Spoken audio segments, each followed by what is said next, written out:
wabarakatuh. Salam sejahtera buat kita semua. Saya bahagia betul ketika diberitahu akan ada bedah buku di UI. Bertahun-tahun ini adalah alma mater saya. Buku memoirnya Mang Ayat Rahedi, bagaimana dia secara tidak sengaja ikut demo di dekat istana, kemudian di situ Arif Rahman tertembak. Nah, kemudian yang kedua adalah mengenai radio itu.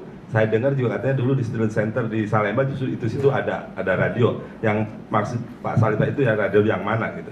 Karena katanya itu perintis dari radio-radio swasta di Indonesia. Ya, terima kasih. Ya, begini, radio itu ada dua. Ada radio dengan pemancar besar yang saya bilang tadi di sekarang Balai Sudirman sudah digusur gedungnya, sebab itu kemudian jadi Bais pindah di daerah apa itu?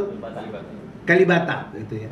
Nah, itu dibeli, saya udah bilang tadi, untuk menjam radio Malaysia.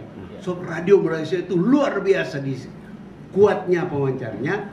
Lalu pemerintahan Bung Karno itu membeli pemancar yang kuat, sedemikian kuat sehingga pelaut-pelaut Indonesia yang di Ceylon, Sri Lanka itu bisa mengikuti perkembangan lewat radio itu. Lalu mula-mula radio itu yang mempelopori adalah anak-anak ITB. Lalu kemudian berkembang, itu adalah cikal bakal radio swasta sekarang. Karena kemudian dalam perkembangannya orang melihat bisa dapat duit, iklan kan, lalu diambil alih oleh kapitalis. Nah, itulah sekarang yang menjadi radio-radio swasta. Sebenarnya ada ide anak-anak Bandung mau bikin televisi, mereka bisa bikin. Tapi lalu bilang, ya bagaimana penyiarnya? Kan tampangnya kelihatan, bisa ditangkap. Ada yang bilang, kita pakai topeng aja. Macam-macam ide.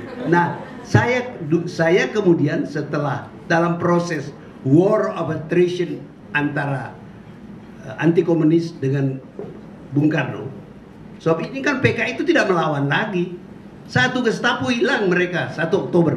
Jadi persoalan berlarat-larat antara kekuatan anti komunis, tokoh utamanya Angkatan Darat, pendukungnya orang-orang Islam, mahasiswa yang paling besar kan HMI, paling besar ya waktu itu.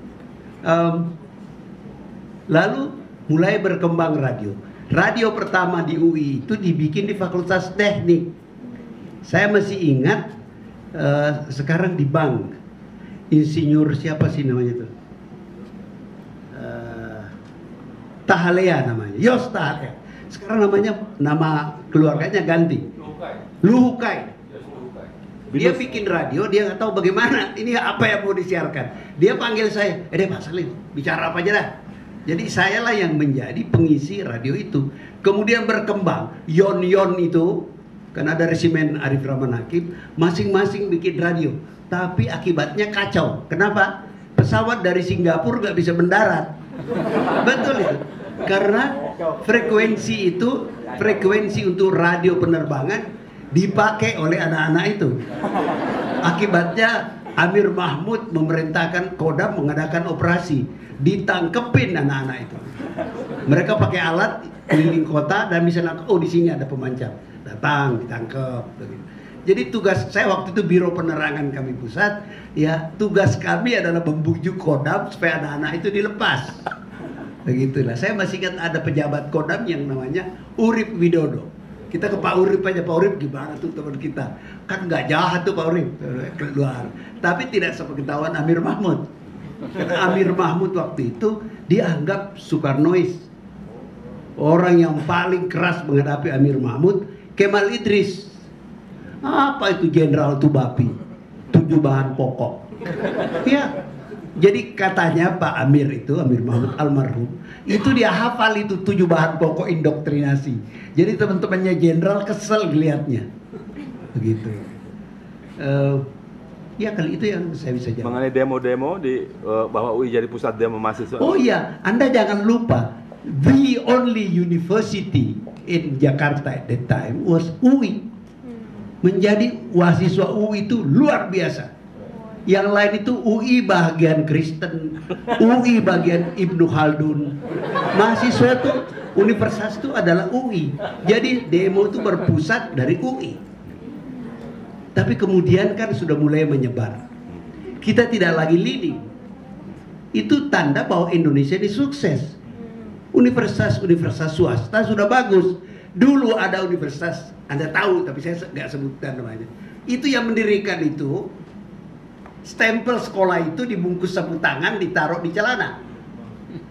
Jadi kalau ada apa-apa, buka, ikat sapu tangan, stempel. Nggak ada gedungnya. Sekarang gedungnya megah. Jadi semua itu menurut saya menunjukkan more or less, kita setuju atau tidak, itu adalah akibat dari suksesnya pembangunan Orde Baru. Harus kita akui. Ketika saya di dalam diskusi kami, Institut Peradaban, bicara fenomena Jokowi, saya bilang, jangan lupa Soeharto. Soeharto mempunyai peranan besar di dalam perubahan masyarakat Indonesia, tumbuhnya kelas menengah. Unfortunately, Soeharto tidak menyadari itu. Dia tetap bertekad untuk berkuasa lama. Padahal masyarakat sudah berubah. Karena itu ketika terjadi reformasi, siap kita untuk mengembangkan demokrasi. Paling sedikit coba bandingkan Mesir dan Thailand. Reformasi kita usianya berapa? 14-15 tahun. Oke? Dan tidak terjadi apa-apa. Bahwa carut marut, ya itu peradaban kita masih rendah. Tidak berarti kita harus kayak DPR itu, mundur, mencabut hak rakyat untuk memilih. Padahal mestinya mereka diberi kesempatan, diperbaiki, bukan dicabut. Gitu loh. Karena terbukti jalan kok demokrasi ini, jalan carut marut, yang peradabannya rendah. Ya mau apa? Kita harus berjuang untuk memperbaiki, bukan membubarkan.